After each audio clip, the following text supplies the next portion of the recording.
Good morning class. आज हम discuss करने वाले हैं प्लाज्मा आर्क मशीनिंग। पीछे हमने कुछ वेल्डिंग प्रोसेसेस को डिस्कस कर रखा है, तो आज हम डिस्कस करेंगे प्लाज्मा आर्क मशीनिंग। इसमें जो हमारा कंटेंट है, हम पहले प्लाज्मा के इंट्रोडक्शन के बारे में देखेंगे। उसके बाद व्हाट अबाउट क्या है प्लाज्मा, इंट्रोडक्शन पहले लेंगे प्लाज्मा आर्क मशीनिंग की। फिर हम देखेंगे प्लाज्मा क्या है, जनरेशन कैसे होता है प्लाज्मा का, what is the process, also equipment. कोशिश करेंगे इक्विपमेंट तक आज हम खत्म कर लेना है, ठीक है। तो स्टार्ट करते हैं। प्लाज्मा आर्क मशीनिंग में क्या करते हैं, कोई भी मशीनिंग प्रोसेस अगर है बेटा, तो वहाँ पे हम बेसिकली मशीनिंग प्रोसेस में हमारा काम क्या है, machining process is a material removal process. Also you can say that machining is a negative process. Welding की वेल्डिंग और जॉइनिंग प्रोसेस क्या है, that is a positive process. Okay, welding और joining process is a positive process. जैसे अगर हम welding और joining के प्रोसेस की बात करें तो वो क्या है, पॉजिटिव प्रोसेस है। अगर हम बात करते हैं कि फॉर्मिंग प्रोसेस क्या है, तो फॉर्मिंग प्रोसेस हमारा क्या है, नेगेटिव जीरो प्रोसेस है। क्योंकि फॉर्मिंग में हम केवल क्या करते हैं, शेप चेंज करते हैं, ना तो हमारा कोई मटेरियल लॉस होता है, ना ही हमारा कोई मटेरियल ज्वाइन होता है या ऐड होता है। बट अगर हम वही बात करते हैं मशीनिंग प्रोसेस की, तो machining is a negative process. क्योंकि मशीनिंग में हमारा क्या है कि मटेरियल जो होता है वो लॉस होता है, नुकसान होता है मटेरियल का, हमें मटेरियल को रिमूव करना पड़ता है। That's why machining is a material, plasma arc machining है या फिर कोई भी मशीनिंग रहेगी तो machining is a material removal process. चाहे वो प्लाज्मा आर्क हो, चाहे इलेक्ट्रॉन बीम मशीनिंग हो, कोई भी मशीनिंग हो, चाहे हम कन्वेंशनल मशीनिंग की बात करें, वो सारी मशीनिंग हमारी क्या होंगी, मटेरियल रिमूवल प्रोसेस होंगी। स्पेशली इनमें हम करते क्या हैं, प्लाज्मा आर्क मशीनिंग में हम एक हाई वेलोसिटी जेट, जो कि एक हाई टेम्परेचर पे होगा, प्लाज्मा की हाई वेलोसिटी जेट जो हाई टेम्परेचर पे होगा, उसको हम किसी पर्टिकुलर सरफेस पे अप्लाई करेंगे, इंसिडेंट कराएंगे और वहां से मटेरियल को रिमूव होगा, मेल्ट हो जाएगा। अब वो जो प्लाज्मा होता है उसमें होता क्या है, आयनाइज्ड गैसेस होती हैं।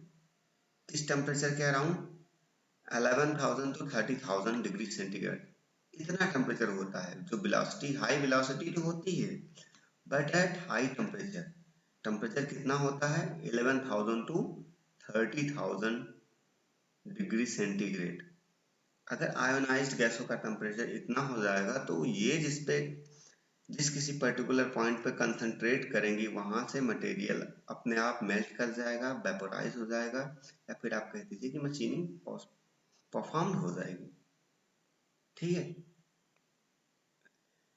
क्या करते हैं, हम नैरो प्लाज्मा जेट को, पतली सी प्लाज्मा की जेट बनाते हैं और जिस भी पॉइंट पे मटेरियल पे हमें जिस भी पाथ में इसको फ्लो कराना होता है कर देते हैं, वहां से हमारी मशीनिंग हो जाती है। आ रही बात समझ में आपको। अब ये जो मशीनिंग प्रोसेस है, सभी मटेरियल्स के लिए यूज की जा सकती है, can be used for any materials those resistant to oxy gas, oxy fuel gas cutting. जो materials oxy fuel gas cutting को रेजिस्टेंट करते हैं, उन सारी चीजों के लिए यूज किया जा सकता है। नेक्स्ट पॉइंट पे चलते हैं, बात करेंगे प्लाज्मा क्या होती है।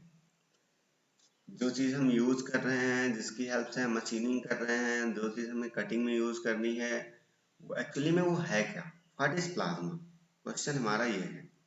तो हमें ये देखना है कि क्या होती है प्लाज्मा। इसके लिए हम बात करेंगे, हमने प्लाज्मा स्टेट के बारे में बात कर रखी है अभी नहीं, जो हम 12th में पढ़ते थे तो वहां पे आपने डिस्कस किया होगा, प्लाज्मा स्टेट होती है गैस की कुछ स्टेट्स होती हैं, सॉलिड, लिक्विड, गैसियस, और एक हमारी प्लाज्मा स्टेट भी एग्जिस्ट करती थी जो हम सुनते रहते थे।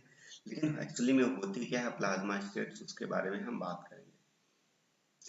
तो मैं आपको बताऊं एक्चुअली में होती क्या है प्लाज्मा स्टेट। सपोज करिए कि क्या हुआ कि हमारे पास कुछ आयनिक गैसेस थी, उन गैसेस को हम हीट कर रहे हैं, टेम्परेचर हाई दे रहे हैं। धीरे धीरे हमने हमने उन्हें कंटिन्यूसली हीट करना जारी रखा तो वो फुल्ली चार्ज हो गए, और जो उनके आउटर ऑर्बिट में इलेक्ट्रॉन्स थे या प्रोटॉन्स थे, जैसे उस पर चार्जेस रहे हों, वो फ्री हो गए। ठीक है, या फिर आप कह लो न्यूट्रॉन्स थे, वो फ्री हो गए, ऑर्बिट को जंप कर गए और वो as a free electron behave करने लगे। मतलब वो जो गैस हो गई वो आयनाइज हो गई। सपोज अगर किसी क्लोरीन है हमारा, सपोज करिए आप Cl, तो क्लोरीन की अगर हम बात करें, या फिर मैं हीलियम की बात कर लेता हूँ, सपोज करो हीलियम में के आउटर ऑर्बिट में 2 इलेक्ट्रॉन्स हैं।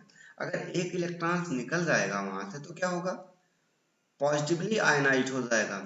और सपोज करो कि अगर क्लोरीन की मैं बात करता हूँ 287 उसके ऑर्बिट में है, आउटर आउटर ऑर्बिट की बात करें 28 और 7 उसके आउटर ऑर्बिट में है।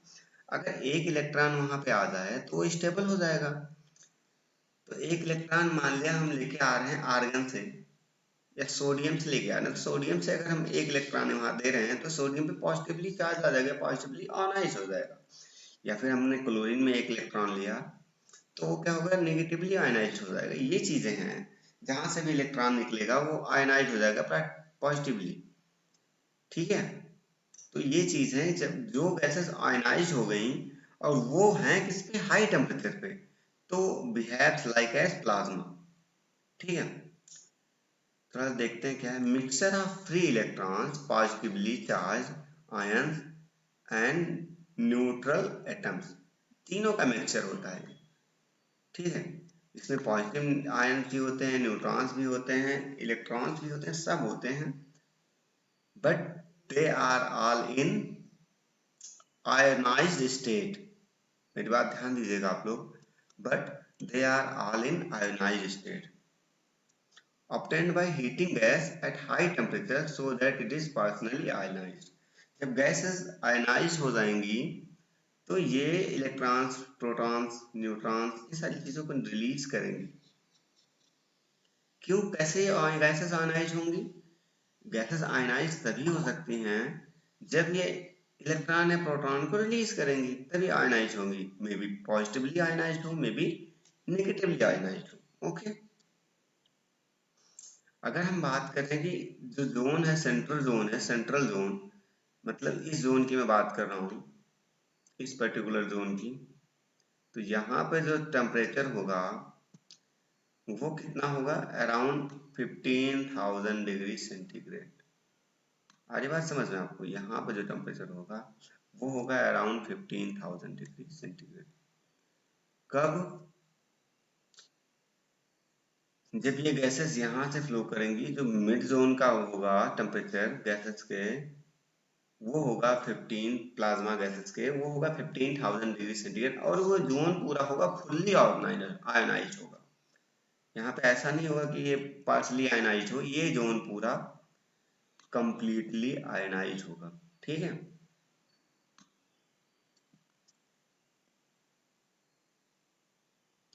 अब ये जो हमारी हीटिंग गैसेस होती हैं उनको हम एक पर्टिकुलर रिस्ट्रिक्टेड एरिया के थ्रू फ्लो कराते हैं। आपको मैं थोड़ा सा दिखाना चाहूंगा आगे चल के। रिस्ट्रिक्टेड एरिया कहने का मतलब ये है, सपोज करो ये यहाँ से हम फ्लो कराना चाह रहे हैं गैसेस को, ये हमारा रिस्ट्रिक्टेड एरिया है, ये हमारा रिस्ट्रिक्टेड एरिया है ये।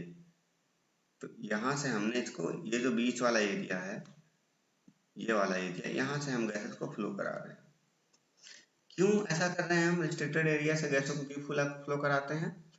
फॉर, जैसे अगर हम इन्हें रिस्ट्रिक्टेड एरिया से फ्लो कराएंगे तो इनकी वेलोसिटी क्या हो जाएगी, हाई हो जाएगी। वेलोसिटी इनकी हाई हो जाएगी कब, एग्जिट पे।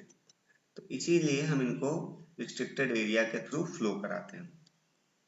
अब जनरेशन ऑफ प्लाज्मा कैसे होता है, इस पर देख लेते हैं। Heating of gases to high temperature to ionize the gas is popular method for generating plasma. पीछे हमने बात कर ली थी कि हमने गैसेस को हीट करना स्टार्ट किया और जब गैसेस आयनाइज आती हैं तो प्लाज्मा बन जाता है। अब इसको करने के लिए कैसे हम हीट कर सकते हैं, ये करने के लिए कुछ दो मेथड्स हैं हमारे पास। पहला मेथड हमारा है by applying suitable electric field across the gas column, ठीक है। और दूसरा हमारा मेथड है by exposing gas column to radiation. इन दोनों किसी भी एक मेथड से का यूज करके हम क्या कर सकते हैं कि गैसेस को, प्लाज्मा का जनरेशन हम कर सकते हैं, ठीक है। नेक्स्ट पॉइंट पे चलते हैं।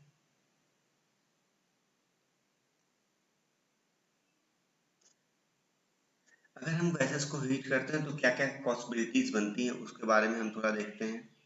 Elastic and inelastic collisions between the atoms. जाहिर सी बात है, अगर हम किसी चीज को हीट करेंगे तो वो उनकी एनर्जी, वो पॉइंट जो है, आयन जो है या पार्टिकल्स कह लें आप, may be it's electron, may be it's proton, I may be also neutron, तो वो आयनाइज नहीं हो, मतलब सपोज कर लीजिए कि जैसे हम उनको हीट करेंगे तो हाईली चार्ज हो जाएंगे। जब वो चार्ज हो जाएंगे तो उनके बीच में कोलिजन होगा ही हो, ठीक है। Second thing is that ionization of gases takes place resulting in production of electron and ions.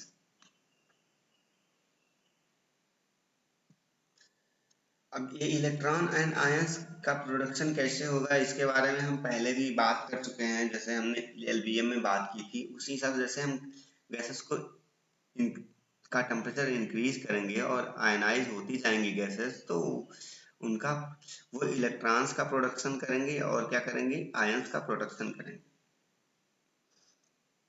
उसके बाद क्या होगा कि इलेक्ट्रॉन्स में collides with atoms, create high temperature and thermal energy of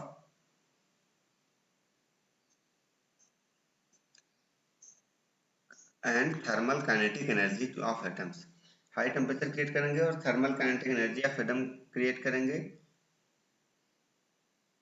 उसके बाद फिर से उन पार्टिकल्स में क्या होगा, कोलिजन होगा। अब इसके साथ साथ क्या होगा, न्यू मैटर जो हमारी प्लाज्मा बनेगी, कैरेक्टराइज होगा। ये जो हमारी प्लाज्मा बनेगी वो भी गुड कंडक्टर ऑफ इलेक्ट्रिसिटी होगी। क्यों? क्योंकि उसमें अवेलेबल होंगे ये आयंस, फ्री चार्ज आयंस, या आप कह सकते हो फ्री इलेक्ट्रॉन्स अवेलेबल होंगे। That's why it behaves like a good conductor. जो हमारी प्लाज्मा होगी, एबिलिटी टू कंडक्ट इलेक्ट्रिसिटी, क्यों? Due to presence of free charges in produced, ठीक है। तो इस प्लाज्मा में फ्री चार्जेस अवेलेबल होंगे, that's why it behaves like a good conductor of electricity. Next point पे चलते हैं, प्रोसेस क्या है। हमने क्या किया, गैसेस को हम हीट करेंगे और उसको प्लाज्मा स्टेट तक पहले चार्ज कर देंगे। उसको कहाँ तक, प्लाज्मा स्टेट तक। प्लाज्मा स्टेट क्या होता है, plasma state is the super heated and electrically ionized gases are approximately at 5000 degree centigrade. Plasma state में गैसेस क्या होती हैं, आयनाइज्ड गैसेस होती हैं, सुपर हीटेड कंडीशन में होती हैं और वहां पे उनका टेम्परेचर अप्रोक्सीमेटली 5000 डिग्री सेंटीग्रेड तक होता है। फिर हम इन गैसेस को with the help of high velocity किसी नोजल के थ्रू उनको रिस्ट्रिक्टेड एरिया के थ्रू पास कराते हैं और विद हाई स्ट्रीम से वर्कपीस पे हम डायरेक्ट कर देते हैं जहां भी हमें मशीनिंग करनी होती है, ठीक है। कहाँ कर दें, डायरेक्टेड ऑन द वर्कपीस। जहां भी हमें मशीनिंग करनी होती है वहां पे हम इन्हें डायरेक्ट कर देते हैं विद द फ्लो, मतलब विद हाई स्ट्रीम वेलोसिटी से थ्रू। जो गैसेस हम यूज करते हैं H2, N2, O2, ये सारी गैसेस हमारी प्लाज्मा के प्रोडक्शन में यूज होती हैं। और ये जो प्लाज्मा है ये can be used for welding, spraying, cutting etcetera. सारी चीजों के लिए ये प्लाज्मा यूज किया जा सकता है, ठीक है। आगे बढ़ते हैं। कौन कौन से इक्विपमेंट होते हैं जो मेन इक्विपमेंट है। प्लाज्मा आर्क मशीन के लिए जो कंसिस्ट करता है, पावर सप्लाई होती है। This is the power supply, you can see here. कितने वोल्ट पे है, 1000 ampere and 200 volt DC charge. Okay, दूसरी हमारी है gas supply. This is the gas supply where the pressure is 1.4 mega pascal. ये हमारी होती है प्लाज्मा गैसेस, यहाँ से सप्लाई होती है, यहाँ से हाँ गैसेस सप्लाई होती है।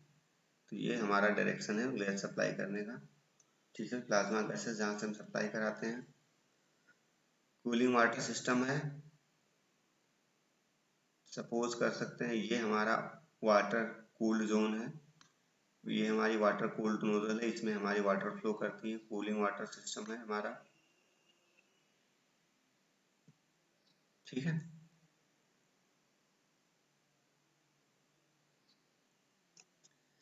और आखिरी चीज controlled control and plasma torch. अब इस प्लाज्मा टार्च को हम कैसे कंट्रोल करते हैं? With the help of nozzle, with the help of shielding gases, with the help of nozzle of water cooled nozzle, इन सारी चीजों की हेल्प से हम प्लाज्मा आर्क को हम कंट्रोल करते हैं। और भी कुछ चीजें हैं जिनके बारे में मैं आपको बता दूं। सपोज ये हमारी शील्डिंग गैसेस है, टंगस्टन का इलेक्ट्रोड है।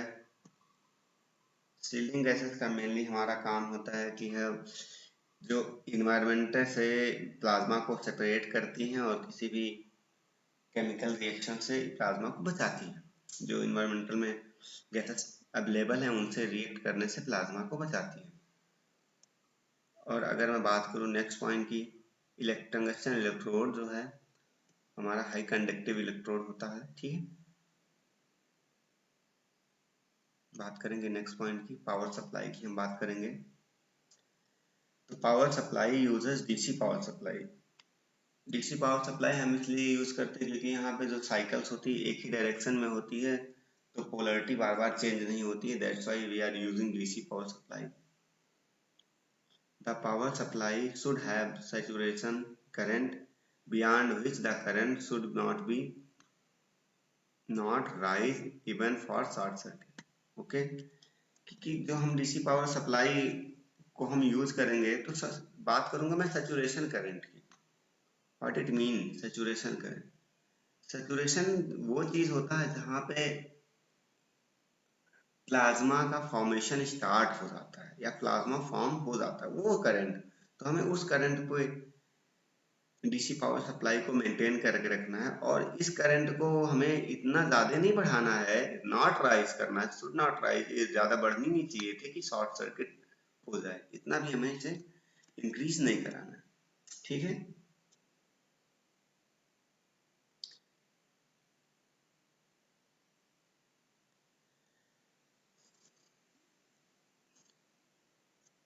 जो हमारी ये है मेंटेनेंस और इजी मेंटेनेंस के लिए जो ऑक्टेन कंटेनिंग वैल्यू है वो हमारी हायर होनी चाहिए लोड वैल्यू से। सारी बात समझ में आपको? जो हमारी मेंटेनेंस के लिए और इग्निशन के लिए अगर इन दोनों चीजों को हमें मेंटेनेंस रखना है, इजी रखना है मेंटेनेंस ऑफ आर्क या इग्निशन को, तो हमारी जो ऑक्टेन कंटेनिंग वैल्यू होनी चाहिए वो हायर होनी चाहिए लोड वैल्यू से। मोस्ट ऑफ केसेस में हम क्या करते हैं, डीसी जनरेटर्स सेट्स और ट्रांसड्यूसर का यूज करते हैं, और कह सकते हैं आपके ट्रांसड्यूसर कंट्रोल रेक्टिफायर का यूज करते हैं पूरे आर्क को हम कंट्रोल करने के लिए। ठीक है, नेक्स्ट पॉइंट पे हम चलते हैं, गैस सप्लाई की बात करते हैं। हम कोई भी गैस यूज कर सकते हैं बट वो गैसेस टंगस्टन पे अटैक नहीं करनी चाहिए, जो कि हमारा वर्क पीस है, जो कि हमारा इलेक्ट्रोड है, और में भी जो हमारे वर्क पीस है उसको भी अटैक नहीं करना चाहिए। अटैक मीन्स उसे केमिकली कोई रिएक्शंस नहीं होनी चाहिए।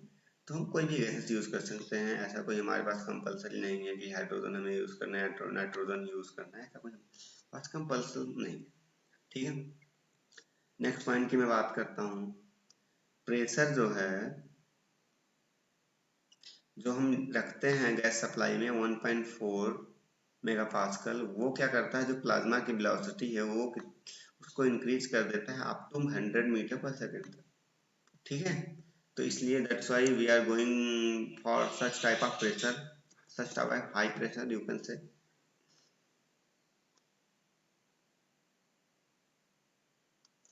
और जितना ज़्यादा हमारे गैस का फ्लो हाई होगा उतना ज़्यादा ही मूवमेंट ऑफ प्लाज्मा जेट भी हाई होगा। जितना ज़्यादा हमारा होगा higher the gas flow rate, higher the movement of the plasma jet. That's why हमें गैस के फ्लो रेट को हाई ही रखना होता है। अब सपोज करो अगर हमारे गैस का फ्लो हाई है तो उस टाइम पे क्या होगा, जैसे कोई मोल्टन जोन में हमारी मोल्टन मटेरियल, हमने हाई प्लाज्मा जेट को किसी वर्कपीस पे या सरफेस पे इंसिडेंट कराया तो वहां से क्या होगा, मटेरियल मेल्ट कर जाएंगी। और अगर हमारा फ्लो रेट जो है हाई है तो उस टाइम क्या होगा, जो मोल्टेड मटेरियल है उस मेल्टिंग जोन से वहां से निकाल दिया जाएगा, मोल्टिंग जोन से वहां से हट जाएगा। तो इसलिए भी ये जरूरी है, रिमूव कर देगा, इसलिए भी गैस फ्लो रेट हाई होना चाहिए। Carbon array also cast steel are cut with mixture of, ये अगर गैस कटिंग की हम बात करें तो ये सारी चीजें हमारी हैं। N2 और H2 के मिक्सर से हम और कंप्रेस्ड एयर के मिक्सर से हम क्या करते हैं, कार्बन एलाइज को और कास्ट स्टील की कटिंग कर लेते हैं। अगर स्टेनलेस स्टील और एल्युमिनियम और कुछ और नॉन फेरस एलाइज की बात करें तो वो इन सारे के मिक्सचर से काटे जाते हैं। आर्गन, नाइट्रोजन और हीलियम, सॉरी हाइड्रोजन, इनके मिक्सचर से काटे जाते हैं। और हमारे अगर बात करें गैस फ्लो रेट वो है 2 to 11 मीटर क्यूब पर हार, और इसको हम मास फ्लो कंट्रोलर के थ्रू हम कंट्रोल भी कर सकते हैं। 2 to 11 जो हम वेरिएशन करा रहे हैं वो इसकी हेल्प से हम कंट्रोल कर सकते हैं। ठीक है, हम नेक्स्ट पॉइंट पे अब आते हैं, प्लाज्मा टार्च की बात करेंगे। प्लाज्मा टार्च सबसे इम्पोर्टेंट पार्ट है। क्यों? क्योंकि हमें प्लाज्मा टॉर्च की हेल्प से हम किस शेप में प्लाज्मा को क्रिएट करेंगे, बनाएंगे, उसी की हेल्प से हमें मशीनिंग की शेप में करनी है, वो हमारी पूरी कंस्ट्रक्ट होगी ना, उसी पे डिपेंड करती है। ठीक है, तो अगर हम देखें, electric arc constructed from nozzle generates basic plasma jet. अब जो टंगस्टन के थ्रू हमारी जो इलेक्ट्रिक आर्क जो प्रोड्यूस हो रही है वो क्या कर रही है कि जो हमारा है आयनाइज्ड गैसेस हमारी जो है उनको पहले टेम्परेचर इंक्रीज कर रही है, फिर उनको आयनाइज्ड कर फॉर्म में कन्वर्ट कर रही है। जब वो आयनाइज्ड फॉर्म में आ जा रही हैं तो with the help of constricted nozzle उन्हीं गैसेस को हम कंस्ट्रिक्टेड नोजल के थ्रू पास करवा रहे हैं हाई वेलोसिटी, जो कि बिहेव्स लाइक ए प्लाज्मा। ठीक है,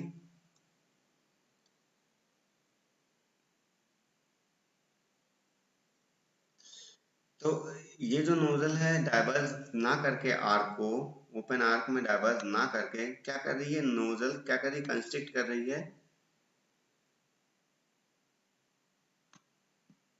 into a small cross section. जो आर्क है, प्लाज्मा आर्क है हमारी, वो नोजल इसको डाइवर्ज ना करके, ओपन आर्क में डाइवर्ज ना करके इसको स्मॉल क्रॉस सेक्शन के थ्रू कंस्ट्रिक्ट कर रही है, इसी के थ्रू फ्लो कराने की कोशिश कर रही है।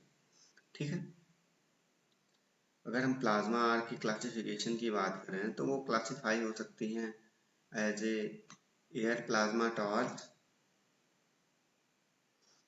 As a dual gas plasma torch. अब डुअल गैस में हम क्यों कहते हैं इसे डुअल गैस प्लाज्मा टॉर्च, क्योंकि यहाँ पे प्लाज्मा गैसेस भी होती हैं, यहाँ पे शील्डिंग गैसेस भी होती हैं। Third is oxygen injected plasma torch and the last one is water injected plasma torch. ये चार टाइप की हम टॉर्च का यूज कर रहे हैं।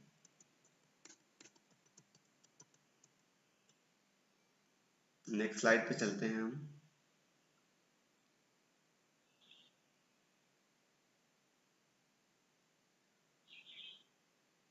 एयर प्लाज्मा टॉर्च की बात करते हैं। एयर प्लाज्मा टॉर्च में हम, ये हमारा कॉपर का नोजल है, इसके यहाँ से हम एयर को फ्लो करा रहे हैं, ये हमारी एयर है। तो ये प्लाज्मा को क्या कर रही है, डायरेक्ट कर रही है। दैट्स व्हाई इसे हम कह रहे हैं एयर प्लाज्मा टॉर्च। यहाँ पे हमारी जो है शील्डिंग गैसेस, डुअल गैसेस है, शील्डिंग गैसेस है हमारी, ये डायरेक्ट कर रही है प्लाज्मा को। दैट्स व्हाई इसे हम कह रहे हैं डुअल गैसेस प्लाज्मा टॉर्च। ठीक है, डुअल गैसेस प्लाज्मा टॉर्च। और अगर मैं इसमें बात करूं कि यहाँ जो वाटर इंजेक्शन जेट है वो डायरेक्ट कर रहा है प्लाज्मा आर्क को या प्लाज्मा टॉर्च को, तो दैट प्लाज्मा आर्क को, दैट्स व्हाई इसे हम बोल रहे हैं, आप देख सकते हैं ये जो वाटर इंजेक्शन है या वाटर जेट है वो डायरेक्ट कर रहा है प्लाज्मा आर्क को, दैट्स व्हाई इसे हम बोलते हैं वाटर इंजेक्टेड प्लाज्मा टॉर्च। ये जो भी हैं वाटर इंजेक्टेड प्लाज्मा टॉर्च या एयर इंजेक्टेड प्लाज्मा टॉर्च या फिर आप कह लें शील्डिंग गैसेस या सेकेंडरी गैसेस प्लाज्मा टॉर्च, ये सारी चीजें क्या कर रही हैं कि हमारी जो प्लाज्मा है, प्लाज्मा आर्क है, उसको इन्वायरमेंट के कांटेक्ट से बचा रही है, जिससे कि इसमें ये प्लाज्मा आर्क जो है इन्वायरमेंट में अवेलेबल गैसेस के साथ कोई रिएक्शन ना कर जाए। ठीक है, तो थैंक यू, आज के लेक्चर में इतना ही। इसके आगे के टॉपिक्स को हम अगले लेक्चर में कवर करेंगे। Thank you.